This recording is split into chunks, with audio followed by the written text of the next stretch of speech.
Running a business comes with a lot of what-ifs. But luckily, there's a simple answer to them.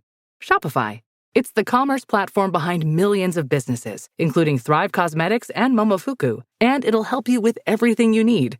From website design and marketing to boosting sales and expanding operations, Shopify can get the job done and make your dream a reality. Turn those what-ifs into... Sign up for your $1 per month trial at shopify.com/special offer.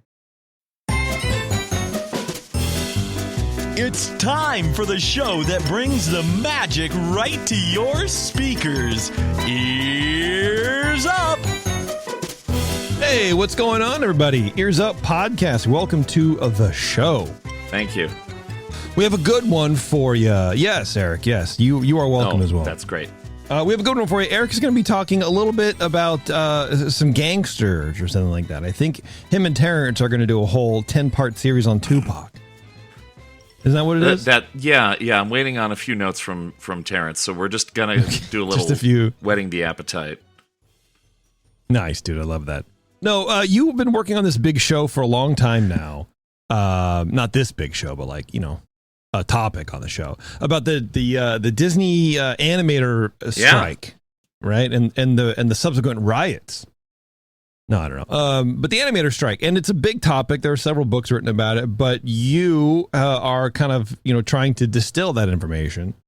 But what did you come up with today? Today is not that show, but what are we talking about in regards to that today? Yes, today is not that show. I'm not quite done with that show.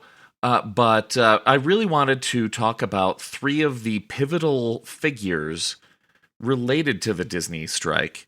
Including an activist, a mobster, and an animator. Do they end up walking into a bar together? Because it sounds like they should. If they did, I don't know if they'd be hugging each other or getting into fisticuffs. Heck yes, dude. I love this. Yeah. All right. Well, that's cool, man. That'll be neat.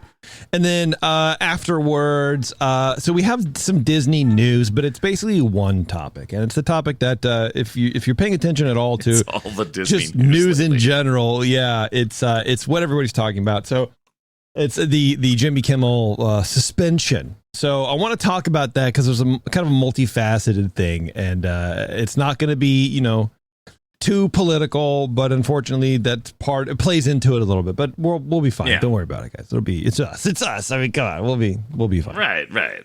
We're so fair-handed with everything we talk about. Yeah, for sure, man.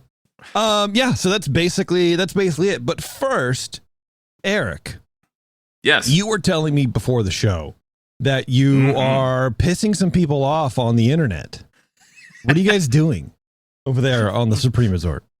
Oh, on the Supreme Resort. Tell me about this app. There's an app involved. Yes, if you've been paying attention to the Disney news in the last month or so, you may have heard about an app called Single Riders. Hey, Single Riders. Yeah, which sounds it's a way to dirty. Yeah, well, it is because it involves you meeting other people who like Disney. Oh man, and maybe hooking up. Yeah, maybe.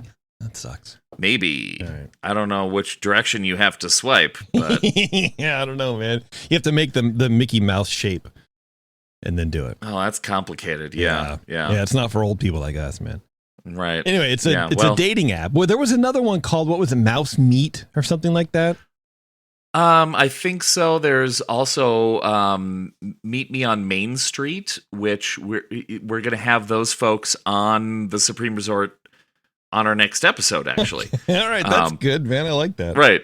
Yeah, we reached out to them, and they have thoughts, and they're kind of updating their service, so we want to talk to them about all of this as well.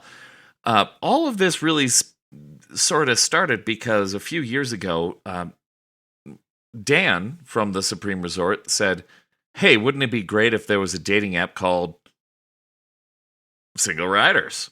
Right. And so we created fake ads for Single Riders. And when the joke got old for us, yeah, which we have little bits that we do on the show here and there. Yeah. So after a while, we're like, we don't want to do it anymore. And people like it, and we get good feedback. Oh, hey, we like when you do this thing. But after a while, we're like, yeah, we're kind of bored. At some point, the bit just it dies on its own. And you can't leave it on life support for too long, or else it becomes unfunny. And yeah, I get that. Yeah. So we have a tendency to crash and burn bits that we're bored with. Okay. So so Single Riders ended up becoming progressively more fascist Okay, that makes sense. As their ads went on. Sure. And some people don't like fascists. I don't know if you're aware of this. Well, this may come up later in the episode. Later, I don't know. Less people than I would assume, but yes. All right. Right. All right. But we, as the Supreme Resort, we played this. We played it as if it was real, saying, we have to cut them off as a sponsor. We're not going to take their money anymore. Well, to be fair, the title of the show, it has sort of a fascistic take on things too. So, that is fair. Yeah, you can't be too... Yeah. No wonder they reached out to us. Yeah, no wonder they bought time on the show. Right. Well, so then when a couple years later, when this actual app becomes a thing. What do you mean becomes Dan it? So reached out. Wait, what do you mean? Someone started it separate from you making it a bit? Completely separate. Okay. As far as we could tell, we don't know if if this is a listener. We don't know it because it's single ride. Like it's kind of obvious. It's not a far bridge to cross to get to single rider dating app. Yeah. Right. Exactly. So Dan of the Supreme Resort reached out to this fellow and said, "Hey, just letting you know, we did a bit a while back about a dating app called Single Riders, and it ended badly for single riders." Okay. So basically saying he was trying to do a kindness and say, look, dude, I may have torched your entire brand name before you even had it. Exactly. And thought you should know. All right. Dude said, I came up with this on my own. We've been working on this app for years. And then proceeded to delete every message that Dan ever sent him. For years. It doesn't take that long. He's been working on it for years. It doesn't take that long to start an app, dude. I can go into ChatGPT right now and get 10 of them going right now. Let's go. There you go. Well, yeah, especially if you're using AI to build an app. Yeah. Go for it. But those of you who know Dan know that he didn't take that well. No. So we have started advertising for single riders ever since. Yeah, we've resurrected our ad campaign. By advertising, what do you mean? Because I can imagine that it's not going to be a proper representation of the current brand. I don't know what you're talking about. It's a perfect representation of the current brand. We are talking about the dating app Single Riders, and we are including audio from the founder's own YouTubes. Okay. Are these real clips, or are these did you make them up? No. They are absolutely clips from the founder's own YouTube, which is readily available. Dan has listened to an absurd amount. Yeah, that is such material. A Dan thing to do. I'm going to listen to this to farm it for clips, dude. I love that. Right. And thus we are representing this person in a light that we feel describes what his company is going to be when they finally release this app, if they do. It's not out yet. I'm not sure. Okay. We've got some listeners who have tried to go into the open beta for it, and have not been accepted. Okay. All right. But yeah, I'm looking forward to some more experience with the founder of Single Riders, who is not us and is not Dan. Yeah. But that's exciting. So he just doesn't want anything to do with you guys. You're reaching out, in a good faith format, I imagine. And he's like, no, I'm not dealing with these weirdos. Yes. I don't know if he thinks we're trying to get money out of him, but all we want to do is, promote his app in the misogynistic light that it is born from. Yeah. Well, I wonder why he's not responding to you. Yes, it's odd. That is very funny doesn't. that like the first reply that you got was, "I didn't take this from you. This is my own idea. I didn't. Sir, I was just telling you that your house is on fire. No, I didn't take your idea." All right, man. Chill out. It was something where it took a little while for us to kind of we were considering like, do we really want to go scorched earth on this? Do we really want to? And then Dan found all of this stuff, and we don't like this person. He's not a nice dude. Okay, well, he's not a nice person. There you go. Listen to the Supreme Resort and get your kicks. Learn more. You know what I mean? Yeah. About your dating apps. Wouldn't it be funny if you kill this app before it even gets out? I would consider it a probably the highest point of my podcasting career. All right. Well, good job to you guys. Good job to you guys. Yeah. Sorry. No, man. Hey, don't apologize to me, man. Sorry to the misogynist. Yeah, you're good, man. You're good. All right. Well, very good, Eric. Thank you very much for that. Oh, yes. You're welcome for launching a campaign against some random. Sure, man. Hopefully I hear about it. That's how I know you're successful, is when they track you down and try to go through me or something like that. Like I have any control over what you guys do. We have been very hoping that someone would send a cease and desist, but it hasn't happened yet. Right. I wonder what that would be. The fans seem to like it. Yeah. Well, who cares? Jimmy likes it, so what? Oh, Jimmy. All right, well, let's move on to the next segment here. Erica, since you've already been talking, why don't you take it away and keep talking about gangsters, my man? I love talking, and I love talking about gangsters, but I'm going to start out talking about a Disney animator. Do you want to hear about a regular guy? Not particularly, but you already have it done, so let's throw caution to the wind. Well, I mean, I can go over to the gangster. I'm kidding. If you really... Just tell me the story. I don't know. I'm trying to throw it to you. Catch it and run. I'm trying to sabotage. I know all of that. You're too used to working with Dan. That's what it is. Yeah, that is a fair point. I have been working with Dan too long lately, but hey, Art Babbitt. There you go.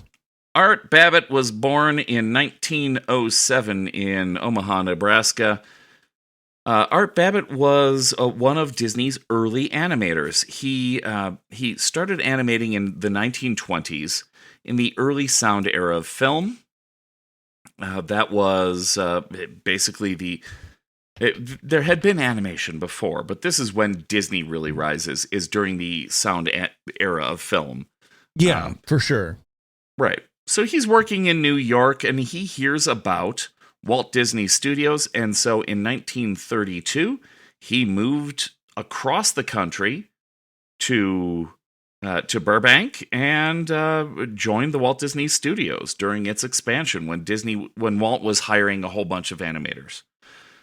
He quickly became a very well-renowned animator, and he brought depth to animation at the time when Walt wanted to move from characters that were basically like string beans that were moving, just like squiggling on screen. Yeah. Like let's bring actual gags into it that isn't just characters bouncing up and down and making jokes. So this is around the time that they're starting to work on Snow White. And one of the big things that came out of animation at this time was from Art Babbitt, where he brought in people to be character references, basically, for animation. So how do we create something that isn't just a dancing cow? Let's bring in a person and have them dance, and let's, sketch over a few of those, trace over a few of those elements and build our animation around actual movement of human people. That's how Walt wanted to elevate what was happening in animation at the time. Okay. And so Art was part of this entire movement. He animated the Queen in Snow White, the evil queen. Got it. Okay. That was his character that he animated. Wow. He helped define Goofy and his personality, his physical comedy. He was able to do this realistic animation and also the cartoony fun animation at the same time. So he developed his personality, like what he was about, his motivations and stuff, right? Like he defined the character. Exactly. That's cool. Yeah. So he was a mover and a shaker in the early years of the Disney studio. He got bonuses, he got raises, he bought a house in Hollywood up on the hills. He married the character actor who was the reference for Snow White. Nice. Man. They held Oh yeah. What a bragging point. Oh yeah, yeah. And they held these raucous parties up in the hills in Hollywood. I can imagine somehow. Yeah. The Hollywood elite, the Illuminati getting together or something. They're showing up, they're drinking, they're having fun. He was involved in so many of Disney Animation's early projects. He was on Fantasia. He did the Dancing Mushrooms in the Nutcracker Suite. He was involved with Pinocchio, Dumbo, all of these things. But as stuff started to progress, he got a little tense. And we'll get into the background behind the strike in another episode. Okay. But essentially, he kind of became weaponized because he was one of those people that was there early on. He was a big star. He made a lot of money. And then Walt started giving bonuses to other people. Uh-huh. And how did Walt decide who was getting what? Became involved. And,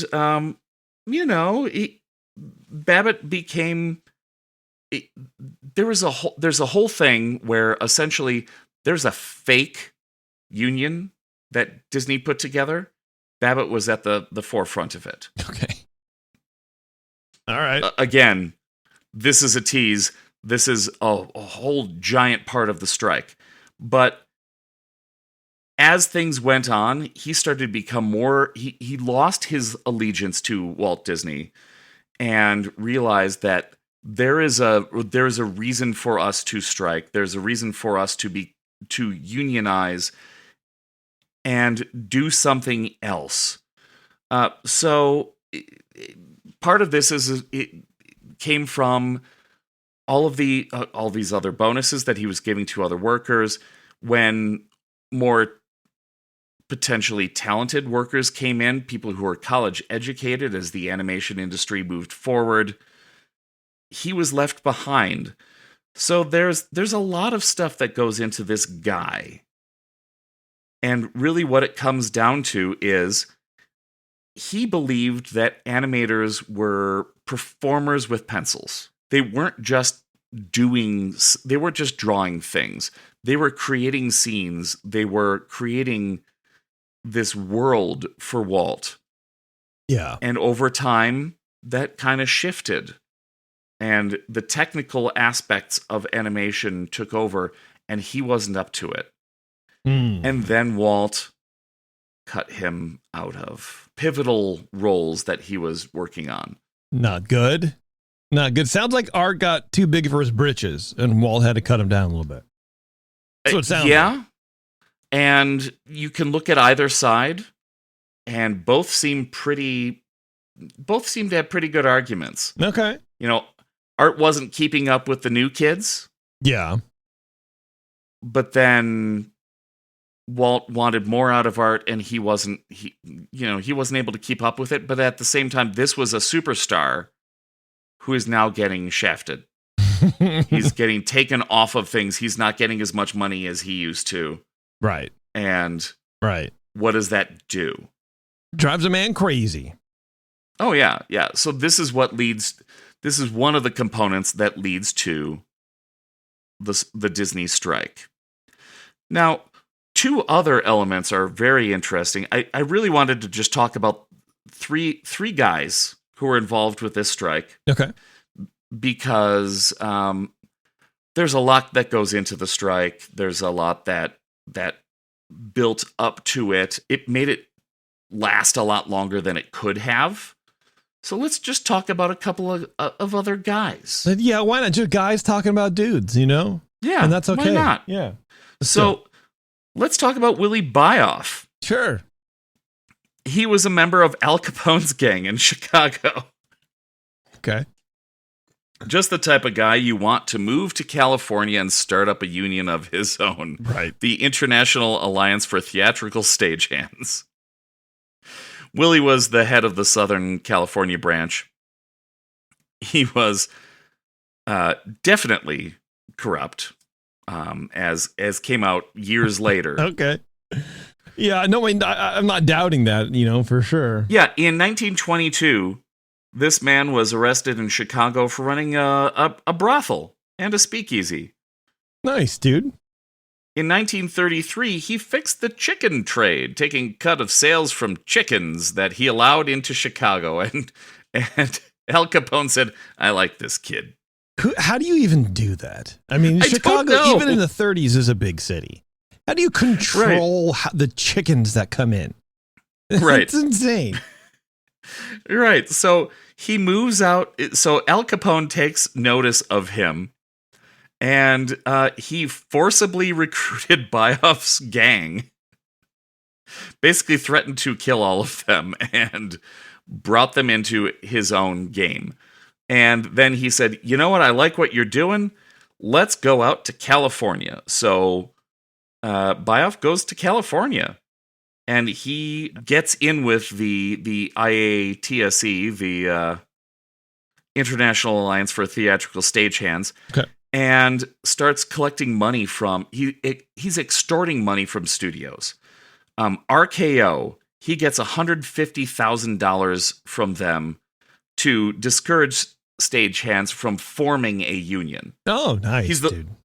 He's the leader of a union, and he's saying, "Pay me $150K and we don't have to have this conversation." 1936, all of the studios in LA pledged a total of $500,000 over 2 years to his union so that they would discourage union activity. He keeps doing this. Every few years, he's just, "Give me money and I won't do anything." I mean, because why would you? You know, it's blackmail, but which is the ultimate form of getting free money. Right. You don't have to. I mean, you know what I mean? There's no how much. How do I know if I pay you this money, you're gonna stop harassing me? You don't. So keep paying it. I might come back next week. I might not. I don't know. We'll see. Yeah, and on the flip side, those that did unionize, Byoff did not. The union did not protect these union members early on. They did very little. The union members paid for the privilege of being in this union. The studios were paying to get them out of the union. Nothing was happening except for money going to the mob. This did not work out well, and we'll talk about this in the main episode. But let's move across to another key guy. Okay. Herbert Sorrell. Herb Sorrell was born in 1897. His first job was at a sewer pipe plant. He was 12. Nice, dude. Get there early, man. Right. He was mocked by his other coworkers for being, a tiny guy. He was not a tiny guy.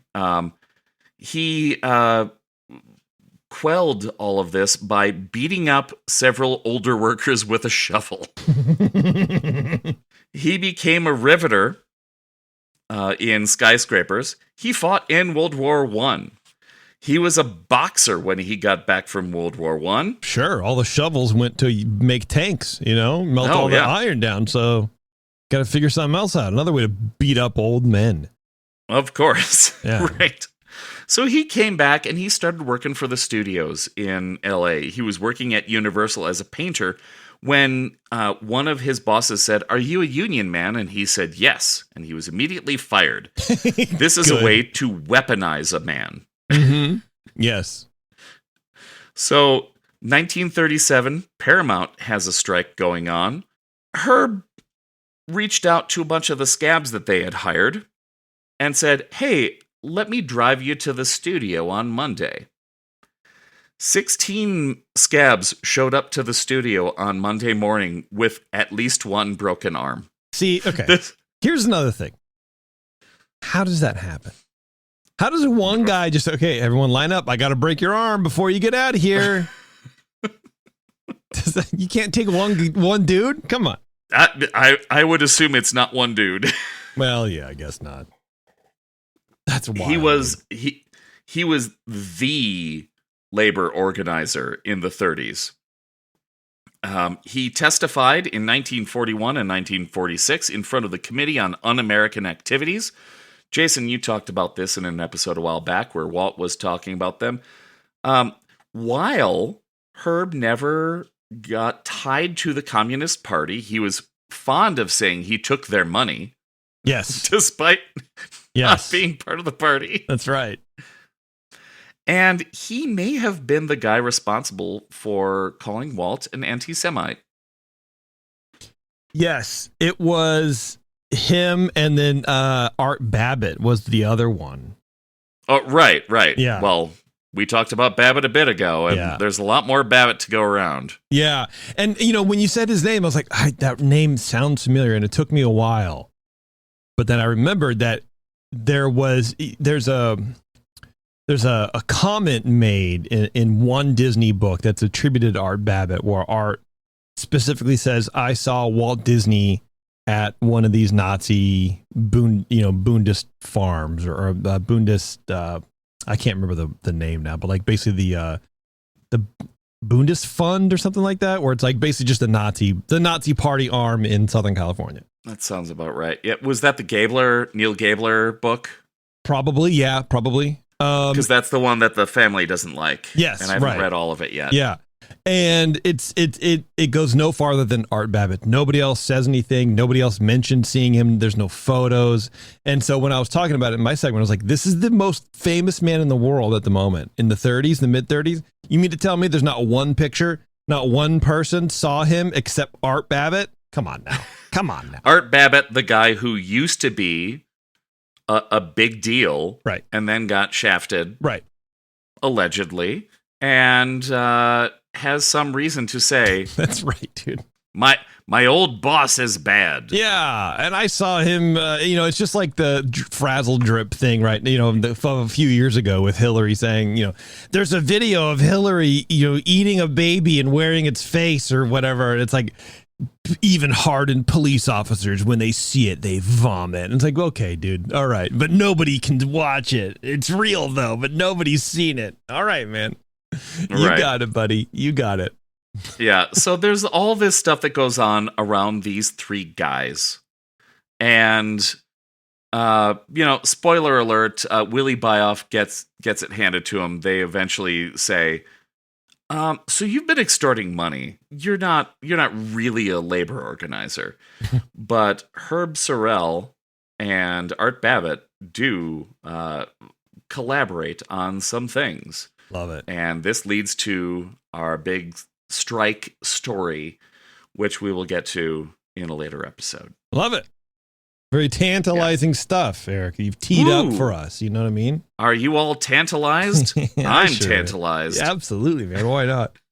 Okay, well, with that, let's take a quick break, and we'll come back and we'll do this whole giant news segment. Oh, gosh. Yeah, it's going to be boring. Not really boring, but it's going to be, I don't know, ridiculous. It's a ridiculous. It's going to be something in our history as a country and as a society and as a species. This is weird stuff. So hang on, everyone. It's Ears Up. We'll be right back. A message from McAfee. Wondering why the post office is texting you or why you owe thousands of dollars in toll fees? Because someone's trying to scam you. The good news? McAfee can help. With McAfee's award-winning scam detection, it's easy to tell what's real and what's fake over text, in your inbox, and online. If they're You want a free gift? Seriously? If they're faking it, they're not making it past us. Get award-winning scam detection today. McAfee.com/keepitreal. Back to Ears Up, where the opinions never stop. Ever. All right. Thanks for sticking around, everybody. God, I had something to tell you, and I forget what it was now. Oh, no. Was it about your new hat? Do you have a new hat? No. Those glasses new? Not really. I mean, sort of. Okay. You know what I mean? That was in the chat. Yeah, I know. They're not new. Sorry. Then why'd you ask? I was just trying to keep things dramatic. I don't know. March in the past, present, and future with all the news that's fit to cover. It's the Ears Up Disney News. Oh, there it is. Oh no, Taryn's coming. Oh no, Taryn's coming. Taryn's on her way. Oh no. That's the news, everybody. Hey, great episode. Okay, everybody. So this Disney News segment is brought to you by Embarrassment. Hooray! No, not really. So in case you guys haven't heard, ABC, Disney had decided to pull Jimmy Kimmel Live over comments the late night host made during his monologue this previous Monday night. And the comments were mild enough. Of course, they're about the Charlie Kirk shooting, but let me play them here in case you haven't heard them. Some new lows over the weekend with the MAGA gang desperately trying to characterize this kid who murdered Charlie Kirk as anything other than one of them and doing everything they can to score political points from it. In between the finger pointing, there was grieving. On Friday, the White House flew the flags at half-staff, which got some criticism. That was intense music. And then he goes on to like mock Trump because a reporter was like, hey, how are you doing after the loss of your good friend Charlie Kirk? And he's like, I'm doing okay. You see those big trucks? They're building the ballroom for the thing. And he just like, we have a new ballroom. Yeah, that was it. Look at all the gold. And so that's what he said. And so that apparently started a firestorm. There's nothing really wild to what he said, but what happened next is fairly wild, and it should be concerning for everybody. The FCC chairman, Brendan Carr, went on a podcast belonging to a right-wing guy, Benny Johnson, on Wednesday to outright threaten ABC and anyone who decided to speak out against, basically mention Charlie Kirk, or basically speaking out against the current administration, saying he would, quote, take action. Now, who is Benny Johnson? Well, he was fired from a lot of places in his career, but most reported on, he was fired from BuzzFeed about 10 years ago for multiple acts of, sorry, I'm reading the chat now. Could not hear in the chat. That's all right, Bantha Milk. You'll figure it out. Yeah. He was fired from BuzzFeed for multiple acts of plagiarism. Like over the course of years, he was accused and found guilty of, as far as you can be in corporate America. He was found to have plagiarized large portions of his articles from places like Wikipedia and Quora and Yahoo. So he's not great. He worked at Turning Point. He worked at Newsmax, really good stuff like that. Also, if you remember in 2024, way back when two Russian state media employees were charged with secretly funding almost $10 million to a Tennessee company for the production of political videos to benefit Russia by influencing the United States. Do you guys remember that? It was a big scandal for about 4 seconds. I don't know that I could say I remember it, but it does not surprise me. Okay, well, that's fair. Yeah, I'm unaware. Oh, so yeah, that's cool. That happened, and this is kind of on the heels of like the wind down of the Russia investigation and how Russia hacked the DNC and whatever, right? And everyone was like on the rise, like, oh, Russia doesn't influence the media, and then this story broke, and they're like, just kidding. This handkerchief is turning blue. Yeah, so Johnson was part of that corporation that was taking the money, stateside. Thanks, cousin Mike. Why the FCC chair would be going on a show from someone like this is pretty wild in and of itself, but I digress. On Wednesday, Carr was asked on Johnson's podcast for the FCC's stance on Kimmel's comment. Now, this only came 2 days previous, right? Happened on Monday night.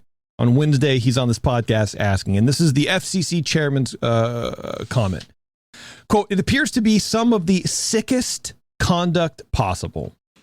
In some quarters, there's a very concerted effort to try to lie to the American people about the nature of one of the most significant, newsworthy public interest acts that we've seen in a long time. Sure. Carr suggested that Disney, ABC's parent company, should address Kimmel's conduct before the FCC gets involved. He said, quote, you could certainly see a path forward for suspension over this, Carr said. He suggested that the FCC could go so far as to pursue news distortion allegations against local licensees.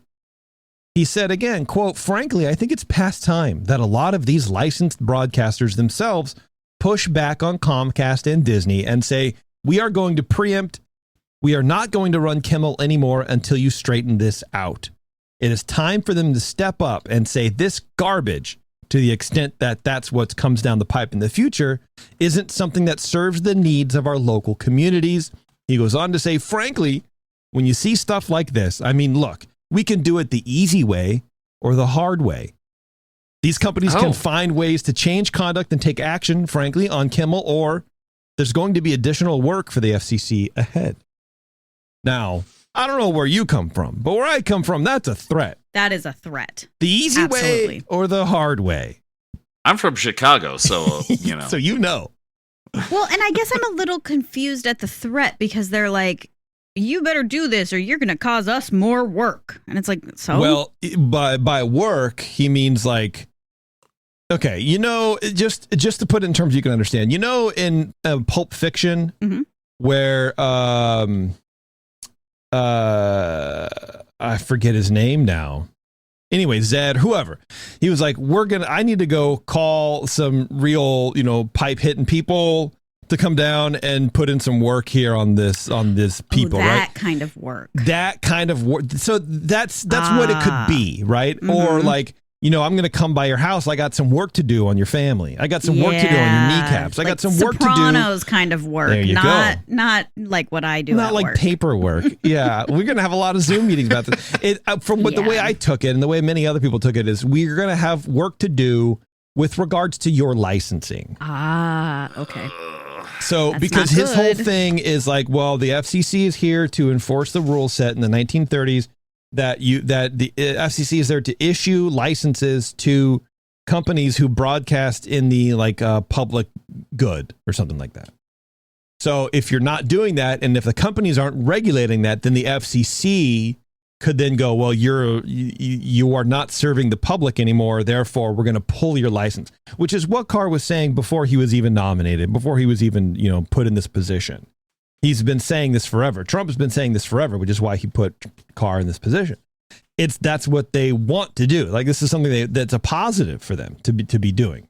Right. And again, I said at the top, remove licenses, make sure people can't broadcast. Yeah. And I said at the top of the show, I'm not getting political, and I'm really not trying to. I'm only going to mention the things that are relevant to this story. Right. Because Can I? No, I'm just kidding. No. I'm not going to. I know. Right. I was just joking. So that's what he said. And remember, what Kimmel said was not like very bad at all. He basically said he implied that the guy who shot Charlie Kirk was a MAGA person, which is incorrect. He wasn't. He was farther right than that. You know, he's something called a groyper, which is like, those are people who think Charlie Kirk doesn't go far enough, but he also is doing it the wrong way by preaching hate. And this kid was tired of that, and he thought it was a bad thing. So he did this thing, right? He did it. It wasn't anything else. It was his fault. You know, the milk didn't spill. He spilled the milk. You know what I mean? That's what happened. And that's what Kimmel said. So was he correct? No. But he wasn't, apparently, he said, Carr said, this appears to be some of the sickest conduct possible. This is the sickest conduct that the FCC chairman thinks is happening on the airwaves right now. Is someone getting in? Because I can see how you can get these words distorted, because the Groyper movement and this guy, the shooter, it's such a niche, super ultra online. Like, these are kids who communicate by repeating memes back and forth, unironically, you know? They say like free Harambe for no reason. You know, they're cooked. They're so disenfranchised with the world that they just dive into internet subculture. And so with his parents going like, oh, he thought this way or this way, they don't understand how cooked this kid's brain was on the internet. So I could see where someone like Jimmy Kimmel, who's an older guy, doesn't fully understand the separation between the two things. He doesn't get it. He's like, Harambe is still a thing. Yeah. Well, he's like, you know, his parents were conservative. They were MAGA people. He must be. I'm going to say that. I'm not saying he did it on purpose. I'm not saying he did it on accident. He's got writers too. Sure. Yeah. Who knows, right? But that's my point. Is I can see the confusion, especially so soon after it happened. Yeah, right? You know, honestly, I would go even so far as to say he wasn't even saying it was MAGA. Well, he said like the MAGA people are trying to make it. They're desperate to make it seem like anybody other than their own who did this. Right. So. Yeah, I know. They're trying to, because that's what was out in the media, is that he was conservative, and so they are trying to do anything they can to say that he's not conservative. He's not actually saying that this kid was MAGA. He's not even making that joke. Interesting take, because that's the way I read into it. But anyway, that's too much on the politics. I don't want to talk about it anymore. After Carr's comment, not that you're wrong, Taryn. I didn't look at it that way, but also I don't want to. I don't know. The longer we stay on that topic, the more distressed I'm going to get. Sure. After Carr's comments, two of ABC's largest broadcasters, Sinclair and Nexstar. Okay, so what I learned about doing research for this, and this is a bunch of news articles that I put together and I wrote a bunch of stuff for, so this is why it might be a little convoluted because I'm not a professional. Sinclair and Nexstar, so what happens is you have a television studio and you go, I want to make television content. You have to go to the FCC and, you know, whatever, and you get a license. And then you need broadcasters. You need people who own affiliate channels to then pick up your content, and then they distribute it to your people. So these two people, Sinclair and Nexstar, I think together they own like 46% or something like that of ABC affiliate stations. Like Nexstar, I think, has like 36 nationwide ABC affiliates. That's a chunk, right? So they're the two broadcasters, Sinclair and Nexstar, and they're both kind of run by right-wing people. And they announced that they would be pulling. This is Wednesday still, right? So as a direct comment to the FCC guys, comments, they announced that they would be pulling Jimmy Kimmel's show from their programming. Shortly after that announcement, and just as the Jimmy Kimmel studio audience was filing in for the Wednesday taping of the show, which I think happens like in the afternoon, Disney Entertainment co-chairman Dana Walden and CEO Bob Iger had a call with Kimmel, informing him that they would be suspending the show indefinitely until things calm down. There have been reports that Kimmel was going to clarify his statement from Monday's show after the backlash he was getting online Tuesday, but he was going to name some names, and that's all that's been said about that. Apparently someone close to the situation was saying like, yeah, he wasn't going to apologize, which is what Disney wanted him to do. He was going to clarify and kind of double down and call out people, because I think what was the other side of that, besides the MAGA thing or whatever, is the sort of hypocritical stance that a lot of people have been taking about, he was our friend, Charlie Kirk was our friend, but also we're going to monetize this and we're going to try to score points by like going to Starbucks and ordering the tea and using his name and doing all this kind of weird stuff, right? His wife dropping merchandise, and he was going to dig into that, and Disney was like, no. So by no means was he going to apologize. And Disney, Bob Iger specifically said, yeah, we're going to put you on hold, buddy. Suspended indefinitely. Carr later said, after it became clear that Nexstar and Sinclair were going to suspend everything, he says, quote, I want to thank Nexstar for doing the right thing. Local broadcasters have an obligation to serve the public interest. While this may be an unprecedented decision, it is important for broadcasters to push back on Disney programming that they determine falls short of community values. I hope that other broadcasters follow Nexstar's lead. Now, Wednesday night, Sinclair, one of the two broadcasters, again, that pulled the show from their affiliates, demanded not only an apology from Kimmel, but demanded Jimmy Kimmel make a personal monetary donation to Turning Point USA, which is Kirk's conservative kind of brainwashing outfit.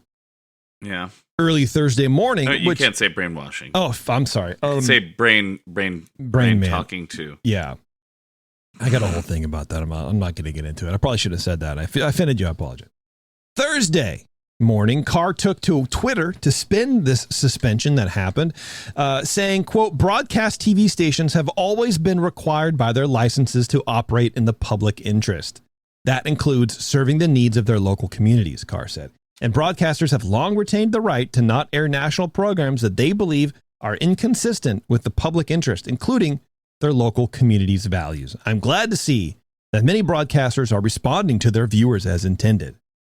Now, so far, there was only one complaint about the Jimmy Kimmel show Monday night, and it was from a conservative group headed by a conservative lawyer with ties to the Trump campaign. So, like, no one cared. The responding to their viewers, nobody cares. The only people who care are the people in power. It's a normal thing. Like, yes. Trump's been complaining about late night hosts his entire career. Yes. In the presidency. Yeah. Even before that, in the 80s, right? Yeah. He's complaining about it. He has. And also, there have been so many worse jokes on late night television. Oh, my goodness. Absolutely. Than the vanilla joke that Jimmy Kimmel told. Well, and it wasn't even a joke. It was just a comment to set up a joke about how Trump doesn't seem to care. Right. To literally play a clip of the man not caring. Yeah, it's very I'm old enough to remember cancel culture and how that was pushed back on, but whatever. Well, when word hit the news that Kimmel was pulled, many fans of his, as well as free speech advocates, took to social media outraged at the decision. And many others took the protest to the actual front gates of the Walt Disney Studios in Burbank. So many people showed up to Burbank that Disney ended up closing the main gate to traffic. Now, I don't know how they could do that, but they ended up just like, look, you're not coming in and out. There were one report was several hundred people. A lot of it were unions. Speaking of unions, Eric, like SAG-AFTRA and the Writers Guild of America. You had a lot of actors and writers and performers and just random people. You had retirees out there just like hanging out with signs. Everyone had signs. It was a whole thing. Over on the internet, dozens and dozens of posts went up calling for a general boycott of Disney Plus and anything associated with the company. I saw one Redditor say, like, Disney's probably the most boycottable company because it's merchandise, toys, TV, and theme parks. It's everything. You don't need any of those. No. You could literally just do away with all the Disney content that you want, and that they're boned. There's an argument to be made that park visits are necessary, but sure, of course, just saying. Is, yeah. And I want to see Elio. It's on stream now. VPN. Well, look, man. You got to have a talk with yourself. Okay. I will do so. Several high-profile celebrities were making statements about the suspension, including Tatiana Maslany, I believe. I can never say her name right. The star of She-Hulk, who encouraged her followers to cancel the streaming packages, as did Marissa Tomei, who of course played Aunt May in the MCU. Even our old pal Michael Eisner chimed in. That's how I think you've gone too far. Ooh. Michael Eisner said this, quote, "Where has all the leadership gone?" Eisner wrote Friday on Twitter. "If not for university presidents, law firm managing partners, and corporate chief executives standing up against bullies, who then will step up for the First Amendment?" I don't know what he means by that, but whatever, I don't know, but I'm really surprised that he would say something like that. To me, that's a big blow. I agree. That is huge. He went on to say, to have Eisner. ABC's action is, quote, "yet another example of out-of-control intimidation by the FCC." He said, "Maybe the Constitution should have said, Congress shall make no law abridging the freedom of speech or of the press, except in one's political or financial self-interest. By the way, for the record, this ex-CEO finds Jimmy Kimmel very talented and funny." And there's no accounting for taste, so that's fine. Like, I don't watch Kimmel. I don't watch any of the late night shows. I don't watch any of it. I don't think Kimmel's funny. I don't think he's particularly talented. Like, it's not my thing, right? But I saw this and I was like, wow, what a total affront on the separation of government and free speech. Like, what is going on? Anyway, I'll continue on. Veteran comedy producer and former Late Show with David Letterman EP Robert Morton slammed the decision to pull Kimmel from the airwaves, telling one outlet that it's all about Trump's ego and that the guy can't take a joke. He added later that Iger should rise to the occasion and defend Kimmel, touting the executive's track record of doing so with talent and producers. He said, quote, "When we launched the Letterman show, we didn't have 100% clearance on the stations. It took us a few years to get 100% clearance. So if I was ABC, I'd call their bluff. You're going to drop the ABC lineup? Go ahead and do it. Because if you drop Kimmel, we're not going to give you the other programming. It's a violation of our affiliate deal. I would imagine you can't just say, I'm not going to air a show and then expect the network to supply you with all the other programming. They have contracts in place." Yeah. I love that. Because it's exactly what someone with a backbone would have done. Right. Yeah. And, also, one thing I was thinking about when you were talking about Iger's call to Jimmy and saying, like, we're going to suspend you indefinitely. Like, why wouldn't you instead say, hey, we need to suspend you while we figure this out? Well, I think that's what it is. Yeah, but why say indefinitely? That to me, I don't know, is really what pushes it over the edge to like. I don't know what Iger told Kimmel, but that's what ABC came out and said, that he is suspended indefinitely. So that's the language I used. Yeah, but I don't know. No, I know. And that's what I mean is like the indefinitely part is like if they didn't say that and they were just like he's suspended because we're in this legal battle now, that this wouldn't even be a headline. I don't. I mean, it would be a headline, yeah, but it wouldn't be as big of a deal. Gosh. I think it would be exactly the same. It's just semantics. You know what I mean? Like, because they're still talking behind the scenes. They're still trying to get of course they are. Things going on. And it's like, but yeah, I don't know. All right, we continue. All this noise online seems to be working, as it did with the coordinated efforts to boycott Target a few months ago or 6 months ago, however long it was. Hell yeah. Now, there's no way to know exactly how many people are canceling their Disney Plus bundles, but it's happening a lot. The Google Trends data, there's a thing called Google Trends, you can search keywords, and it'll tell you it's a rank from 0 to 100. 0 means there's not enough data. 100 means it's the peak search volume for that term in a given day, by hour, which is kind of cool, right? So it's not numbers, but it's a vibe, right? Okay. So if you look up the search term cancel Disney Plus pre-suspension, right? So September 17th, you had days that were averaging a score of like 0 to 2 or 3 maybe, right?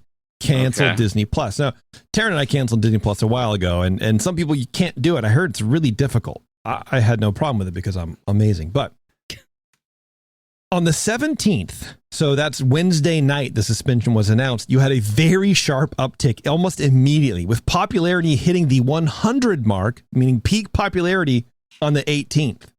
Even now, it's at a 75 of a couple hours ago, which by itself isn't much, but considering before this, 2 days ago, it was at a 3, is telling that a lot of these calls, and I'm sure the celebrities are helping a great deal, but a lot of these calls online to cancel your Disney Plus bundles and boycott the parks and cancel your cruises and cancel your trips is working. At least people are looking into it, right? Mm-hmm. Okay. Yeah. So as time went on, folks started poking around a bit, trying to make sense of Disney's reaction. Why would they do that? What is going on? What is there to gain from this? What Kimmel said was technically incorrect, right? Because, like we said, the guy wasn't MAGA necessarily in that movement. He was farther right than that, if you can imagine that. But considering you had an actual host of an actual program on Fox News last week, literally actually saying we should kill homeless people, this seems like a mistake rather than a concerted effort at misinformation. You know what I mean? This is like he was misunderstanding the situation. That's the as much grace as I can give. This other guy was like, we should kill homeless people. And then he comes on later and goes like, yeah, sorry. And that's it. There's no pulling of that. Right. That's actual violence against someone, but it doesn't matter, right? So many people, in fact, were reaching out and emailing ABC that the company disabled the web page that has all the email addresses where you can contact us if you have a problem with this or this, like all of the contact information. That web page had been disabled. That's beautiful. Yeah. So it turns out, and now the old saying is always true, is follow the money, right? Turns out Nexstar, one of the largest ABC affiliates, is waiting on FCC approval for a $6.2 billion acquisition of a company called Tenga, a smaller broadcaster, while Sinclair itself has multiple sales and acquisitions pending that require FCC approval.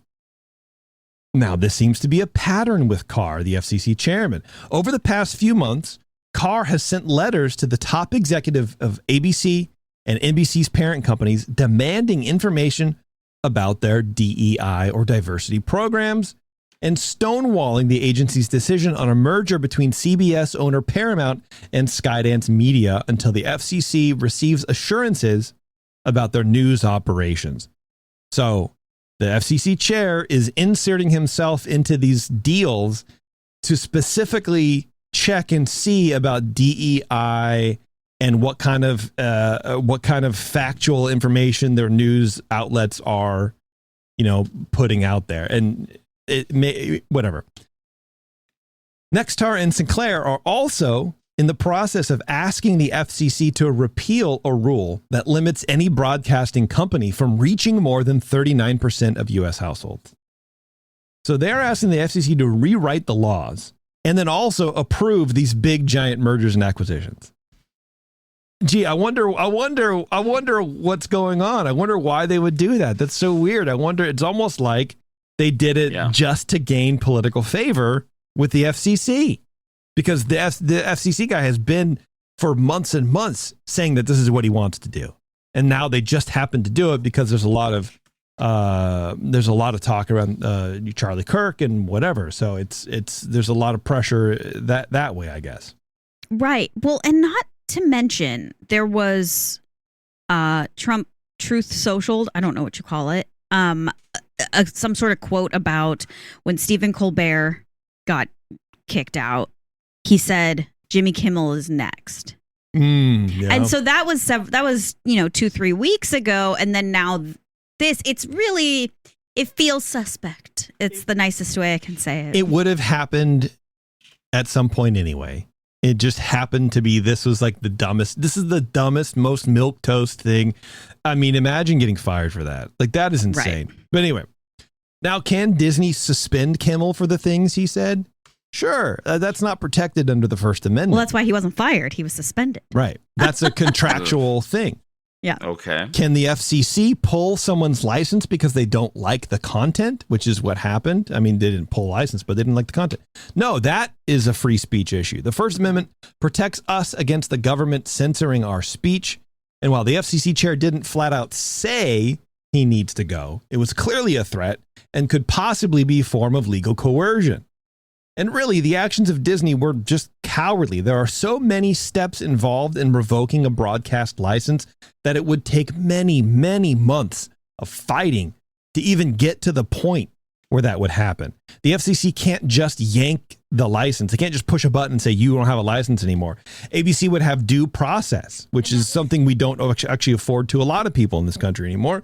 They have due process to challenge the complaint. There's forms that have to be filed. There's complaints that have to be filed. Then ABC gets a chance to review it. Then they go in front of a commission. Then they go in front of a commission. Then it's a whole thing. It's months and months.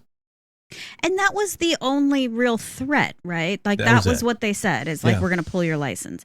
So essentially, I think what you're saying, what I'm hearing is that Disney got Disney got flicked in the shoulder and they went, okay. Yeah, kind of. That's a good way to put it. Oh no, we didn't ask you to do this, but if you want to, I think that's well within your rights, right? Ultimately, Kimmel was wrong, as we already said, but that's not the job of the government to control what is right and what is wrong and to be the arbiter of what is truth and what is not, especially when the head of that government cannot differentiate truth from fiction himself. And doubly so if much worse was being said on other networks that just happened to be aligned politically with the people in charge. What I think really needed to happen was, and which is like the David Letterman guy said, when Nexstar and Sinclair announced that they were preempting Kimmel's show, Iger needed to go to bat for his guy, knowing the courts were going to be on his side. I mean, this is actually a thing that has been resolved already in Supreme Court. The FCC cannot dictate what you say. They are there to enforce the rules, but they are not there to police your content. But he chickened out. He sacrificed Kimmel in the hopes that his two biggest broadcast partners get their deals approved. Now, that's the only thing that I can see as to why Iger would pull the plug. It's because he knows that his two biggest customers essentially they're not going to be happy with him. So he's like, well, once again, I'm going to pick dollars over employees. I'm going to pick money over talent and product. And I'm going to do this. Yeah, it's very telling. And in this current societal climate, to not stand up for your employees and instead stand up for money is such a bad look. It's bad, dude. It's bad. It's bad, and it's just getting worse. There's a lot of people being fired, for comments they're making online about Charlie Kirk, and it's just weird. It's a weird time, and I don't like it. But if you happen to be looking for new streaming content that doesn't come from Disney, either because of this issue or just because in general, we have some ideas for you. Now, none of them are going to replace Disney Plus. You know that already. But if you're looking for more content, there's an app called Canopy. It's Kanopy, and it's linked with the public library system. It's an app that you can link your library card to, and you can stream all kinds of content from there. The kids' content is free, and anything else takes these tickets or whatever, and you get like 27 tickets each month for free. I don't know how much they cost if you want to buy more. I don't know how many tickets it costs to rent a movie, but that's a nice option. That's up there. You can check it out. Yeah, pay for your local library, and if it takes a few months to get the thing you want, wait. Yes. It's great. It is. It's almost free. Like the library, I just want to want to take this opportunity to say that the library is amazing. So like, for instance, the New York Times app, I play the little mini crossword puzzle every day. I've played it every day for probably 5 years. And what a liar. I am not. What an absolute lie. You don't see me because I do it while I'm singing to Alice. I'm very talented. But I really do both at the same time. Content. Yeah. But they just recently made that behind a paywall. And I flipped out because I'm like, this is literally part of like my nighttime routine. Like, what am I supposed to do now? Well, the library lets you go on there for free. You just have to put in your library card. Also, the library has a lot of free tickets and things for local things in your city, in your state. You can usually get into like museums and lots of different things for free on certain days. Or it's just amazing. Go check out the library. Seriously, just the website. Do you know what else your library can do? What? I'm willing to bet your local library can 3D print stuff for you. No way. Really? For real. Probably not ours, but some of them do. Yeah. Wow. For sure. That's awesome. Yeah. You got to look out for it. But that's amazing. One of my oldest friends, he's not like 98 or something, but one of the people I've known for the longest time in my life, his library does 3D printing. That's so cool. Nice. Reach out. Hell yeah. You can rent computers. Like it's the library is more than just books. We get it, guys. The library is cool. Yeah. It is so Can cool. I finish? Well, this is important. So yes, only if you talk about libraries. There's also the PBS Kids app where you can get stuff like Daniel the Tiger or Blippi if you hate yourself, or any other fine children's programming like that. They also have plenty of episodes of Reading Rainbow. So lots of stuff there. Yeah. And that's free. And I also found this other app called Daily Motion. It sounds like adult content or at least pirated programming, but it's basically like YouTube. They have ad-supported stuff on there, full movies, whatever. In fact, I just watched our latest episode of Buena Vista Boys, the movie that we're doing tomorrow at probably, I think, like 4:30 on this Twitch channel if you guys want to join us, called Almost Angels. If you guys know anything about that movie, again, that sounds like adult content, but it's not. It sounds like a Red Shoe Diaries episode, but it's not. I promise you, it's about a child who tries to be in the Vienna Boys Choir. That's pretty good. I'm not gonna lie, but cool. that is on Daily Motion. Well, the quality wasn't great. It was 380p. Oh, wow. It was terrible. Ooh. Like, and the audio was so bad. I couldn't figure out some of these kids' names. But also, it's like dubbed because they're speaking in German because it's even a boys' choir, and like the accents were hard and there was no subtitles. But look, it was there. Okay, that could have been me not using a login or whatever. But that's cool. Daily Motion. Then it's free. It's not skeevy or whatever. They got a lot of stuff. Plex is great as well. And while it's mainly used as a way to organize your home library of content, it has access to hundreds of channels worth of TV and movies, many with like the same theme. So they have like a channel of, there's a Mystery Science Theater 3000 channel. There's a channel just of Kung Fu flicks. There's all sorts of stuff. So you can do that, and that's all free right through the thing. There's the PBS Passport is a good option, which I'm going to look into. It's only available by supporting your local PBS affiliate.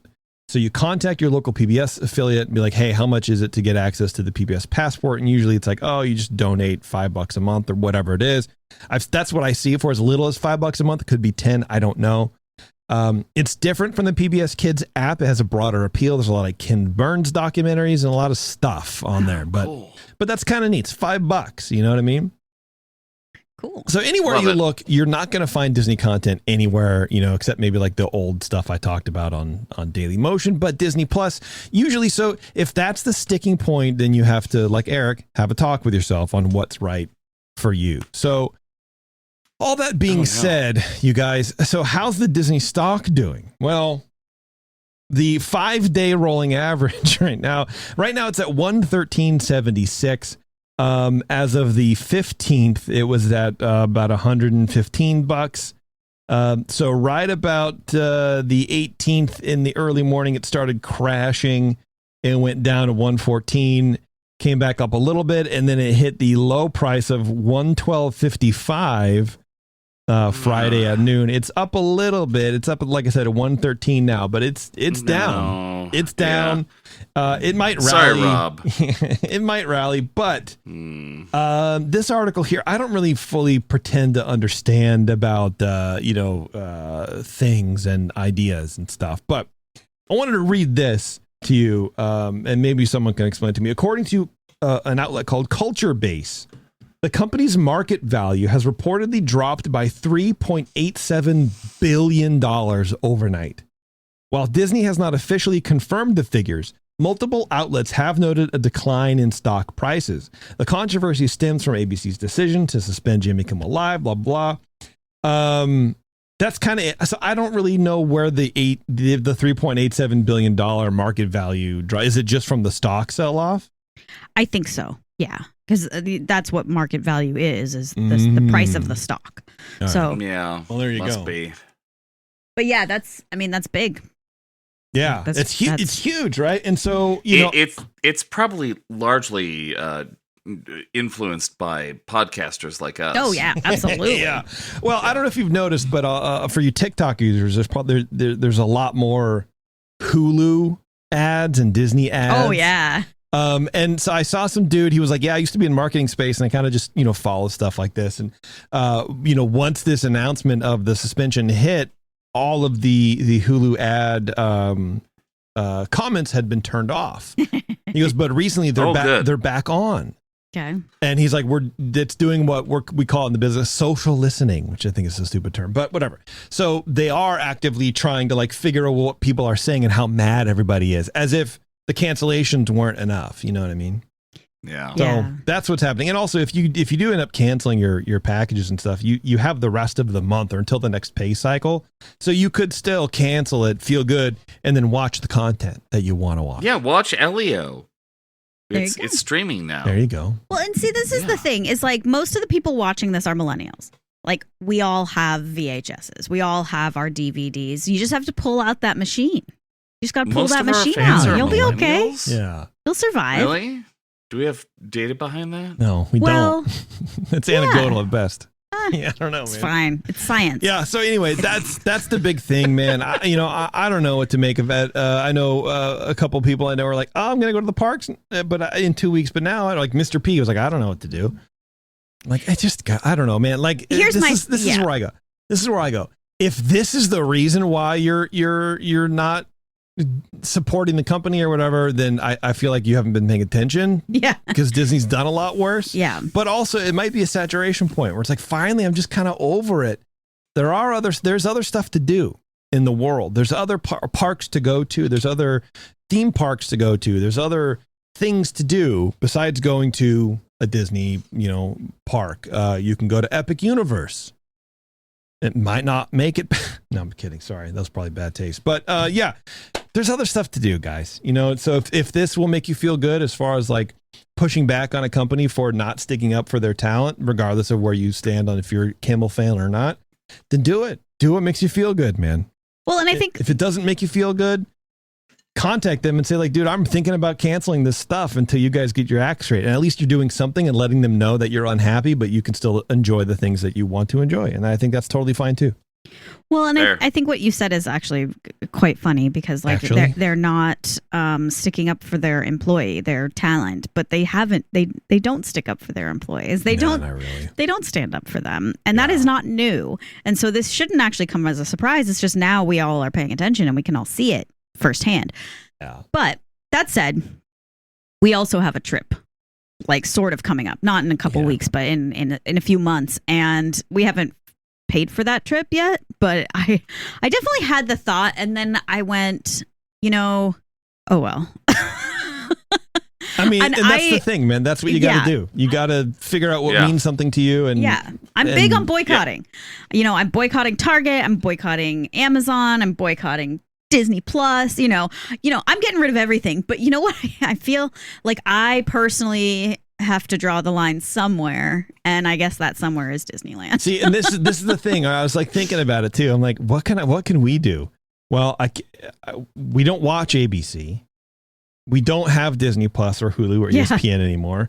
I've already canceled Peacock. I've already canceled Paramount Plus, but it's not here. It's neither here or there.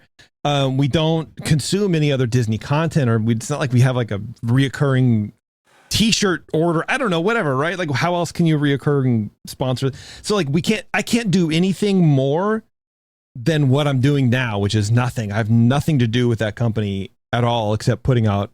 Yeah, we could cancel the podcast, but that doesn't make them money. No, it doesn't. It actively loses me money. So, like, they can't afford to cancel us. Right. I can't afford to. I can barely afford. No. I They're can barely bring afford lawyers. to keep us on the air. Okay, things are tight. They're going to bring lawyers, and you're going to get pro bono lawyers. There we go. And That's what we'll be great. Yeah, we'll put the whole system. We have on so trial. many lawyer fans. Yeah, dude, so many. Did I Come miss on, it? man. Did you talk about how Jimmy is fighting back? No, because I tried to find any sort of confirmation about that, and I have been unable to. Oh, really? Yeah, there was a rumor. Jimmy Kimmel or Yes. Jimmy Kimmel, the Supreme Resort guy? Yeah, Jimmy Jimmy Kimmel. No, Jimmy Kimmel. There's a rumor that Taryn told me that Jimmy Kimmel is suing Disney for $1 billion. But $1 billion. I couldn't find I've heard it. that. Oh, yes, I couldn't find it at all. I even searched the catch-all phrase Jimmy Kimmel lawsuit ABC, and I couldn't find it. Or really? Kimmel lawsuit Disney, couldn't find it. So, like, I don't know. It's probably our Jimmy. It might be. Yeah. It probably is. Well, suing for $1 billion. The only thing I can find as with regards to Kimmel and Disney is that talks are still ongoing, where Disney wants him to apologize, and he said, "No, I'm not going to." And it is a free speech issue for him, and maybe it's a contract violation. I don't know. I imagine there's going to be something to do about it. I know there was a lot of thoughts, if you can call them that, from a couple people about like, oh, he got fired because of low ratings. All the late night talk shows have been declining in ratings over the years. So it's not like anything new. I mean, he was still pulling in like 3 or 4 million people. So it's like, it's still pretty big. Look, I know for a fact that my parents not only watch it, but record all of them. So they can watch it again? I don't know. Yeah. I don't know. No, I know, but they're one of those people. So people watch it, Yeah, and it fluctuates. But it's just that whole segment has been in decline. Even the Fox News late night talk shows have been in decline too. So it's like it's just a thing, right? Say it's not so. Nobody's watching these things as much as they used to. And it's for no cultural reason. It's for no political reason. It's just that people maybe are bored, or people who want to do that are aging out and they're going to bed early. Yeah. And they can watch it tomorrow morning on TikTok. That's right. Man. Absolutely. That's the thing. So that's it, man. That's the Disney news. That's the whole show, dude. Yeah. That's wild. I didn't have anything else in Disney news. I was like, that's kind of a long one too. I think that's enough. Hey, So- I think we did great. I do apologize if the politics, because I try to keep it out as much as I can by while still making some jokes. But you can see I was unavoidable. I don't know. There were more naked girls than we normally see in episodes. It's true. That's true. Yeah. So I don't know, man. I don't know if you want to, like I said, if you want to support the boycott, I guess, or whatever, but don't want to give up your fun stuff, send some emails. You know what I mean? Otherwise, yeah, or just Disney doesn't pay us stuff. Yeah, I don't care, dude. Yeah, but I mean, no. Come on. I want people to have fun. You get one shot, or unless you're into the Rapture. The Rapture is supposed to be happening in what, 3 days? Yeah, I think. Tuesday. Eric, are you Let's go. Are you a Rapture guy or not? I'm a Jesus guy, but I don't know about this particular rapture. Isn't the Rapture more like evangelical Christian? I'm an evangelical, okay, but there you go. I don't think it's happening Tuesday. You got stuff to do, man. Genuine question. Traditionally, do you know that the rapture is coming? Because I thought that it was just sort of like surprise. That was for Eric. Yeah, let's not put Eric on the spot too much. Next here. episode of EarzUp. Surprise! Here we go. Yeah, I don't know how people are doing it. Who knows? But that's what's supposed to happen. So if you're still around after the 23rd, send some emails. But also, more importantly, if you're around after the 23rd and it's a relief for you, what you should do is celebrate by hitting us up on Patreon. Go to patreon.com/EarzUp right now. That is the only way this show stays on the air. This is the only way this entire network stays on the air. We have Supreme Resort, and we have Bantha Milk, of course, and we have Puny Pot, and we have all these other shows like Buena Vista Boys on EarzUp-podcast.com. But please show your support over on Patreon. It helps the entire network out, pay our bills, and literally that's it. So we would really appreciate it very much. Maybe we'll do a giveaway for a tote bag. I feel like a PBS affiliate now. It's like...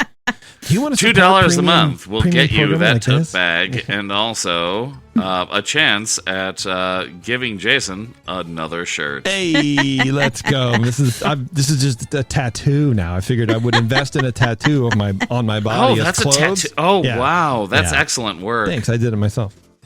Oh, Yeah. man. Anyway, patreon.com/EarzUp. Thank you very much for your support. If you would like to do that, that would be sweet.